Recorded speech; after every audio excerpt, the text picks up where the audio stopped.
Do E. Mas é acho, são duas letrinhas aí que vieram e algumas pessoas acham casa. Tem algumas técnicas bem simples para fazer isso. Dá para fazer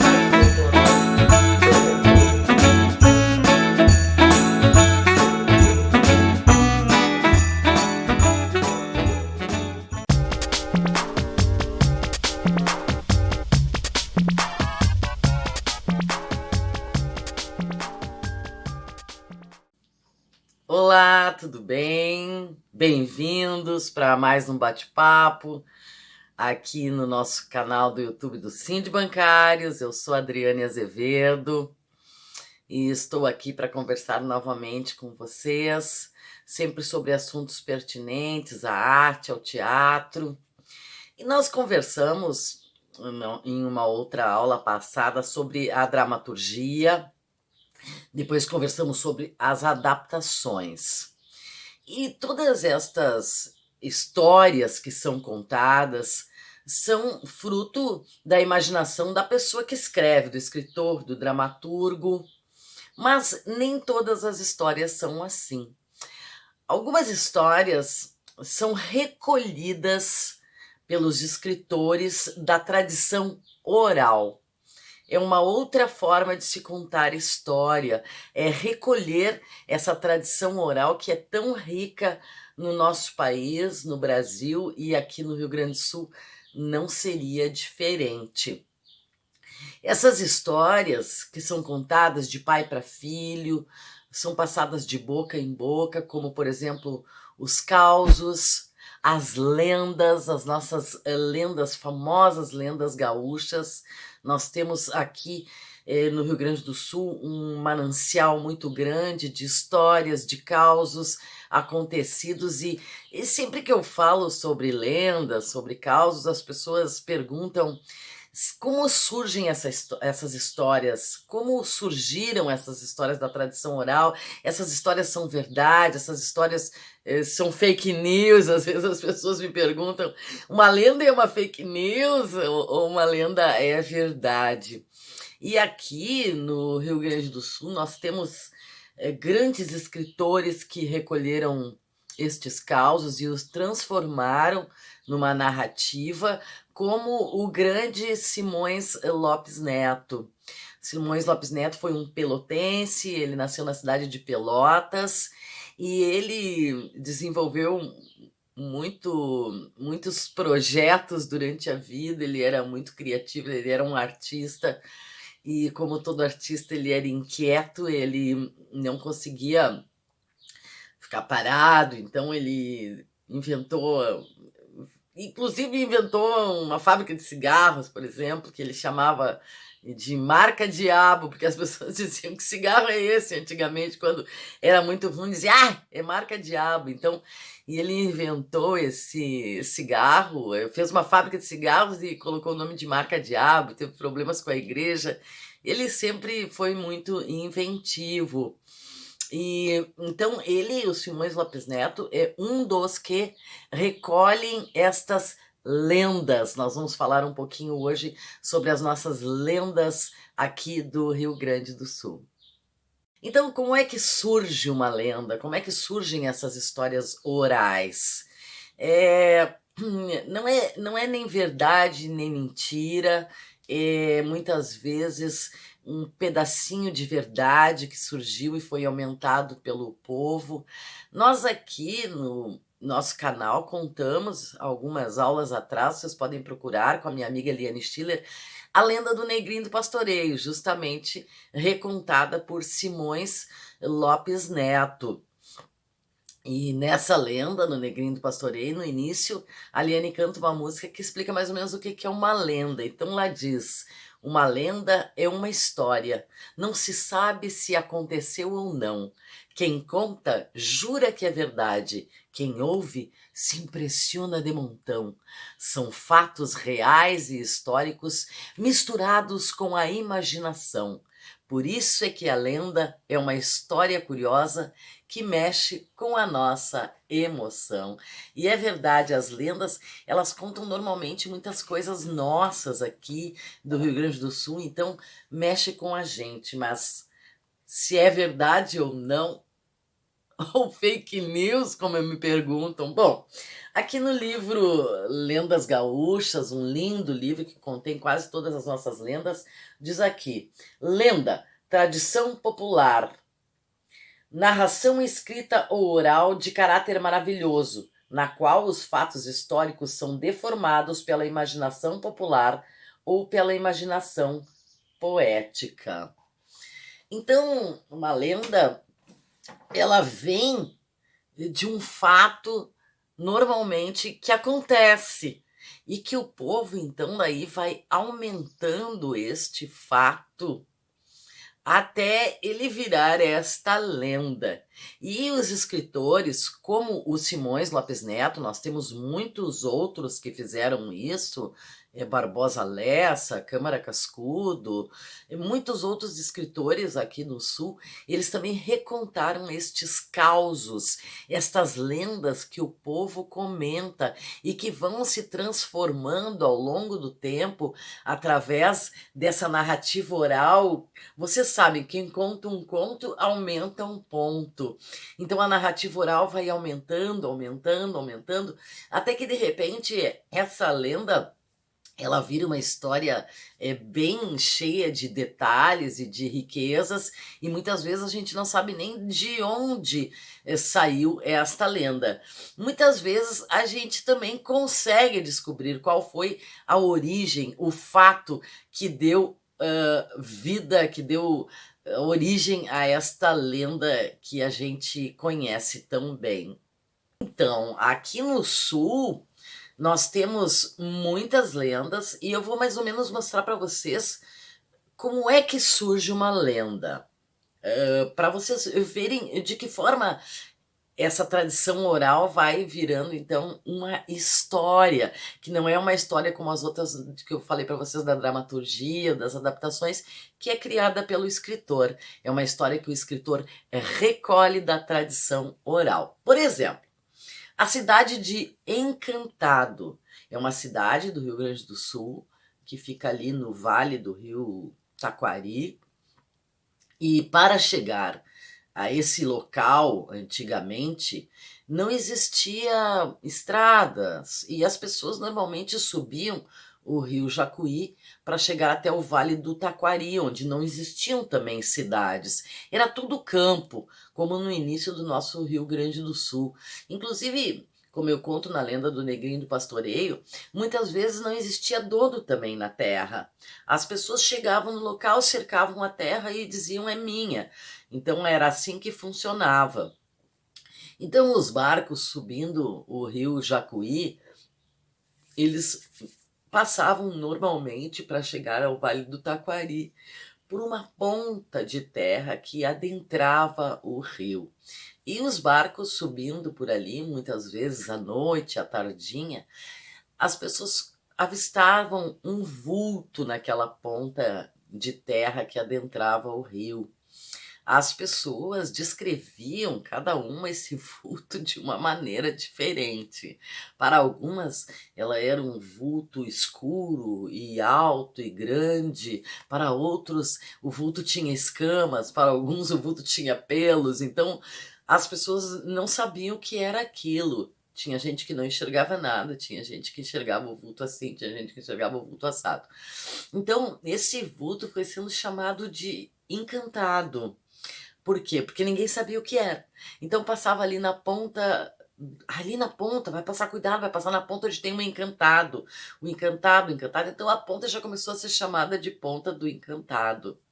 Depois, posteriormente, foram chegando pessoas e fazendo casas ali em volta daquele local, daquela ponta de terra, porque o rio era próximo, e as pessoas começaram a chamar este local de Encantado.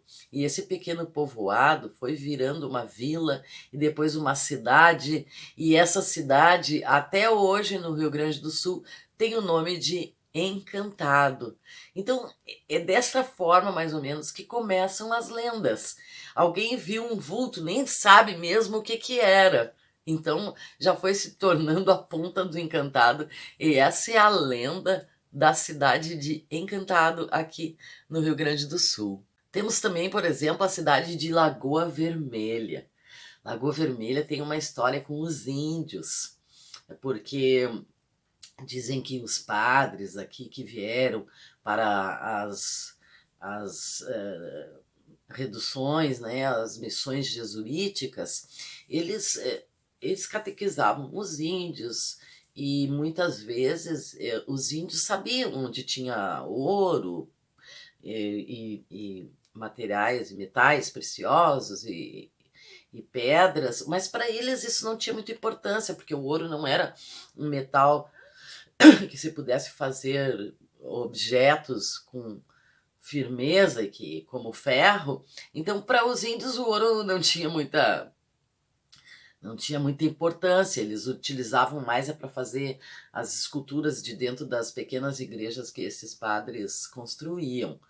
Mas dizem que depois de uma guerra indígena, uma guerra com os bandeirantes, não sei bem qual a guerra, os padres saíram fugidos e levaram muito desse ouro que tinha então nas capelas que os indígenas recolheram e tal, e fugiram com esses indígenas e com esse ouro todo numa carroça, perseguidos pelos bandeirantes. Mas como viram que os bandeirantes estavam muito próximos, eles viam até o fogo da queima da aldeia deles, porque os bandeirantes queimavam as aldeias indígenas, então viram o fogo da aldeia queimada, e então perceberam que os bandeirantes estavam próximos, e eles fugindo com aquela carroça de ouro, e muitos índios, indígenas e muitos padres, então eles resolveram jogar toda a carroça de ouro numa lagoa que tinha para ver se os bandeirantes não encontraram. E dizem que eles mataram também todos os índios para que eles não contassem o local e jogaram os corpos na lagoa. E que essa lagoa, por causa do sangue dos índios mortos, então teria ficado vermelha e começou a ser chamada de Lagoa Vermelha. E depois, para fazer uma cidade, eles aterraram esta lagoa e em cima construíram a cidade de Lagoa Vermelha, que até hoje existe no Rio Grande do Sul. Dizem então que se escavar na cidade de Lagoa Vermelha, pode ser que esteja lá o tesouro esse em ouro que os padres jesuítas teriam escondido e por isso matado os indígenas que tingiram de sangue essa Lagoa Vermelha. Mas é claro que isso tudo, como eu conto para vocês, são contos e causos que vão passando de pai para filho, de geração em geração. Então isso vai aumentando um pouco e a gente não sabe nunca o que é verdade e o que não é. Todo o nosso Rio Grande do Sul é povoado desses causos, dessas lendas. E aqui em Porto Alegre, por exemplo, nós temos também uma lenda muito bonita para quem passa lá pela Zona Norte, no bairro Passo da Areia, existe um viaduto, o viaduto Obirici, e logo ao lado, assim, ao pé do viaduto, tem uma índia muito linda, a escultura índia com os braços para cima, assim, não é? Uma escultura muito bonita e ela conta então a triste história da Índia Obirici, que eu vou contar aqui um pouco para vocês, porque é uma lenda da nossa cidade de Porto Alegre. Todo o nosso território era povoado por indígenas, os verdadeiros e primeiros donos desta terra. Então, ali moravam duas tribos indígenas, ali próximos onde é o bairro Passo da Areia, e essas tribos tinham costumes para casamentos e tal. Então, normalmente o guerreiro mais poderoso da aldeia, depois se tornaria o chefe, ele poderia escolher com quem ele queria casar. E um dos guerreiros de uma destas tribos era o escolhido, então, para ser o próximo chefe, e ele tem direito de escolher a sua consorte. Obirici era uma das pretendentes. Ela amava muito este guerreiro, porém ela tinha uma rival que também amava muito o guerreiro este. Então as duas eram rivais no amor dele, e ele não sabia qual das duas ele amava mais. Ele tinha muita dúvida sobre isso e ele não sabia como resolver isso. Então ele propôs às duas índias que fizessem uma disputa de arco e flecha.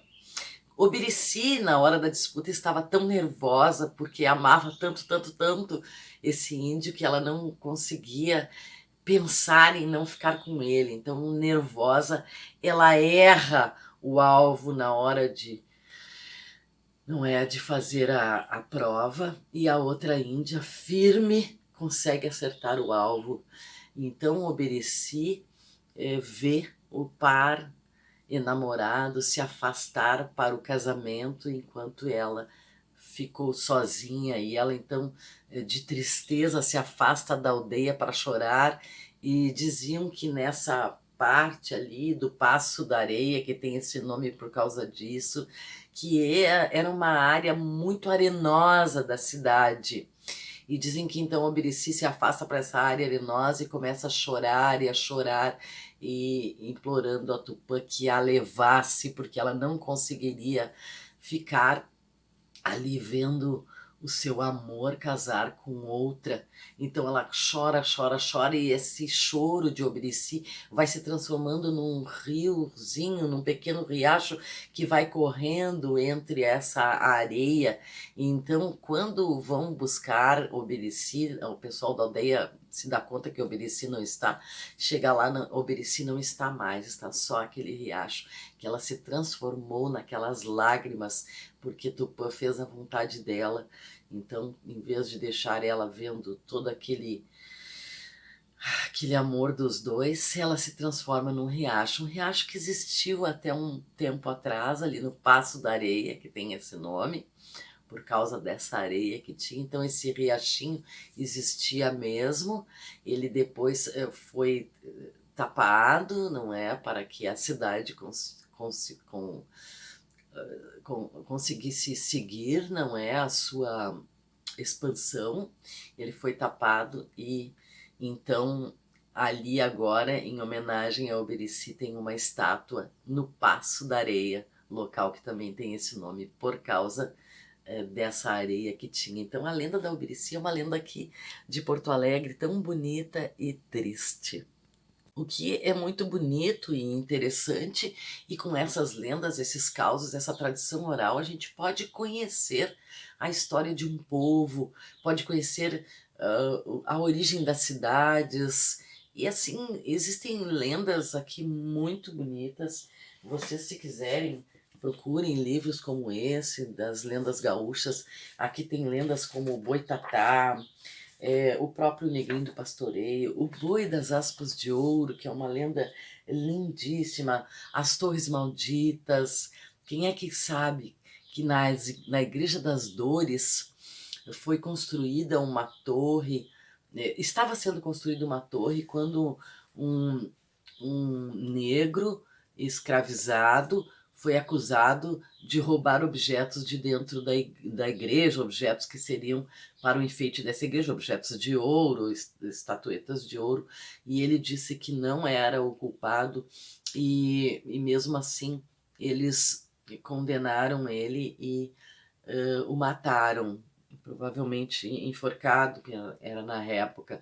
E ele então, antes de morrer, lançou uma maldição e disse que enquanto ele não fosse inocentado, aquela torre não seria construída, não seria finalizada. E realmente a torre demorou anos, a torre caía, a torre não conseguia ser erguida, até que finalmente eles então provaram que ele não era o culpado, e a torre pôde ser construída, isso na Igreja das Dores, aqui em Porto Alegre.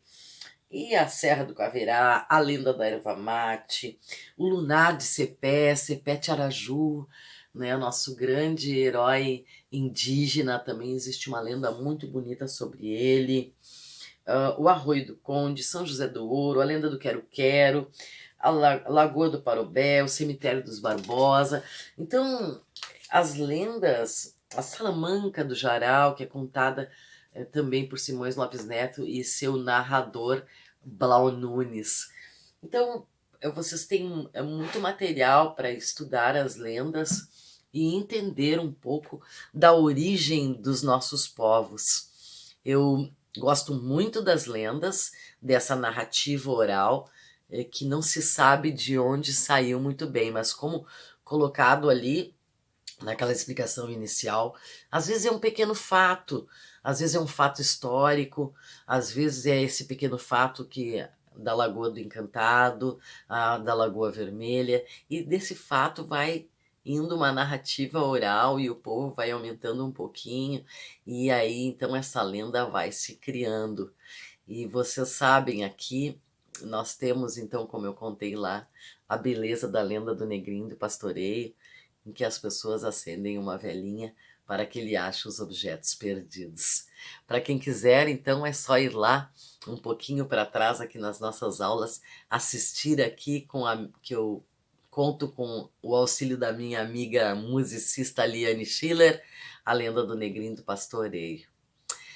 Essas narrativas, essas lendas fazem parte da nossa história e fazem parte do imaginário, e para quem trabalha com teatro, muitas vezes é interessantíssimo recolher e montar em forma de espetáculo essas lendas.